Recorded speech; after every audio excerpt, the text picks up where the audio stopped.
Hello guys, good morning.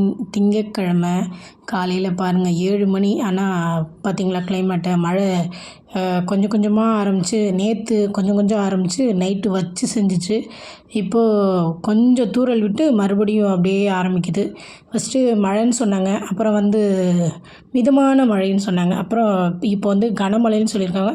நிறைய ஊரில் leave விட்டுருக்காங்க. பட் நம்ம சென்னையில் லீவ், ஸ்கூல் காலேஜ் எதுவுமே லீவ் இல்லை, வழக்கம் போல் இருக்குன்னு சொல்லிட்டு கலெக்டர் அனௌன்ஸ் பண்ணிட்டாங்க. இப்போ தான் நியூஸில் சொன்னாங்க. இருந்தாலும் சென்னை மக்களோட மைண்ட் வாய்ஸ் இப்போ என்னவாக இருக்குன்னு நினைக்கிறீங்கன்னா, நம்ம கிங்ஸ்லி சொல்லுவார்ல, ஐயோ மீண்டும் மீண்டுமா. ஸோ அந்த டைலாக் தான் எல்லாருக்கும். இன்னொன்று ஒரு குட்டி பயம் ஒன்று எல்லாருக்குமே இந்த மழையை பார்த்ததும் வந்துருச்சு. சென்னைன்னு இல்லை, எல்லா மாவட்டத்துலேயுமே ஒரு பயம் வந்துருச்சு. ஏன்னா போன மாதம் இதே டைமு மழை, ஒரு 5 நாள் விடாமல் மழை, 3 நாள் கரண்ட்டே இல்லை, வீட்டுக்குள்ளே தண்ணி, நம்ம உட்காந்து டிவி பார்த்த நம்ம ஹாலில் பாம்பு, நத்தை, தவளைன்னு அவங்க குடியேறி இருந்தாங்க. இதெல்லாம் நினச்சி பார்த்தா எல்லாருக்குமே அந்த பயம் இருக்குது. ஆனால் அந்தளவு மழை பெய்ய வராது அப்படின்னு சொல்லிட்டு வானிலை ஆய்வாளரும் சொல்லியிருக்கிறதா நியூஸில் சொல்லியிருக்காங்க. பார்ப்போம், நல்லா ப்ரே பண்ணிக்கோங்க. கடவுள் எப்பவுமே நம்ம கூட இருப்பாங்க.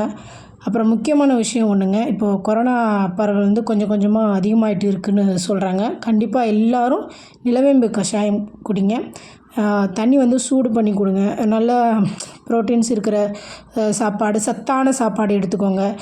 காய்கறி, கீரை, பழம் இதெல்லாம் சாப்பிடுங்க. அப்புறம் மிளகு, இஞ்சி இது சாப்பாட்டில் கொஞ்சம் அதிகமாக சேர்த்துக்கோங்க. எல்லாத்துக்கும் மேலே மாஸ்க்கு கண்டிப்பாக போடுங்க. வீட்டுக்கு கை கால் நல்லா கழுவிடுங்க. அது மாதிரி நம்ம பப்ளிக் டாய்லெட் அதெல்லாம் யூஸ் பண்ணும்போது கொஞ்சம் கவனமாக இருங்க. பி சேஃப் மக்களே. இன்னொன்று, ஒரு சில பேர் மாஸ்க் போயிட்டு போகும்போது ஒரு வேளை உங்களுக்கு கொரோனா வந்திருக்குமோன்ற ஃபீல்லே அவங்கள பார்க்காதீங்க. இந்த மாதிரி வந்துடக்கூடாதுன்னு ஒரு முன்னெச்சரிக்கையில் கூட அவங்க அந்த மாஸ்க் போட்டுட்ருக்கலாம்.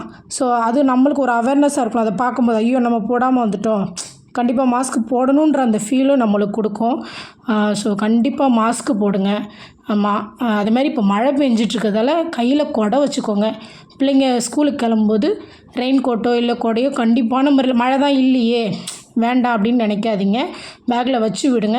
ஏன்னா அவங்க ஈவினிங் ரிட்டர்ன் ஆகிற, ஏன்னா இப்போ இந்த 2-3 நாளாகவே 2 மணிக்கு மேலே தான் அந்த மழையோட இது அதிகமாக இருக்குது. குழந்தைங்க ஸ்கூல்லேருந்து அவங்க வர்ற டைமில் தான் கொஞ்சம் அதிகமாக மழை இருக்கிற மாதிரி எனக்கு கொஞ்சம். ஏன்னா என் பிள்ளைங்க போனதால் நான் போய் 2 நாள் கொடுத்துட்டு நானே அந்த தப்பு பண்ணிகிட்டு இருந்தேன். இப்போது ஓகே, அப்போ கையில் நம்ம கொடுத்து தான் ஆகணுன்ற அந்த கம்பல்சேஷனுக்கு வந்தாச்சு. ஸோ எல்லாருமே இந்த மழை இப்போன்னு சொல்ல முடியாது, ஏன்னா இந்த மாதம் ஃபுல்லாகவே இருக்குன்னு சொல்கிறாங்க. அதனால் கொடையோ இல்லை ரெயின் கோட்டோ ஏதோ ஒன்று குழந்தைங்க கையில் கொடுத்து விடுங்க. உங்கள் வீட்டு செடிங்கள்லாம் கொஞ்சம் பத்திரமா பார்த்துக்கோங்க. நத்தை அவங்க வந்தால் போட்டு காலி பண்ணிவிட்டு போயிடுறாங்க. கடிச்சு ஒரு வழியாக ஆக்கிடுறாங்க. ஸோ அது ஒன்று. அப்புறம் மழை டைமாக இருக்குது. ஸோ எல்லாருமே சேஃபாக இருங்க. எந்த இடத்துல தண்ணி இருக்குது தண்ணி இல்லைன்னு தெரியல, எந்த இடத்துல பள்ளம்னு தெரியல, தண்ணி தான் நிற்கிதா இல்லை அது பெரிய பள்ளமானு தெரியல. ஏன்னா இந்த போன மழையில் ரோடுங்க ரொம்ப மோசமாக இருக்குது. ஸோ இந்த மழையில் தண்ணி நிற்கிது, ஆனால் அது பள்ளம் தானான்னு தெரியல. ஒரு சில பேர் எங்கள் கண்முடியே இன்னைக்கு காலையில் 2-3 பேர் விழுந்தாங்க எங்கள் தெரு தாண்டி. ஸோ அப்போது நாங்கள் தான் சொன்னோம் கொஞ்சம் ஸ்லோவாக போங்கண்ணா. இப்போ இங்கே இருக்கிறவங்களுக்கு எல்லாருக்குமே தெரியும், பட் வெளியிலேருந்து வரவங்களுக்கு தெரியாது.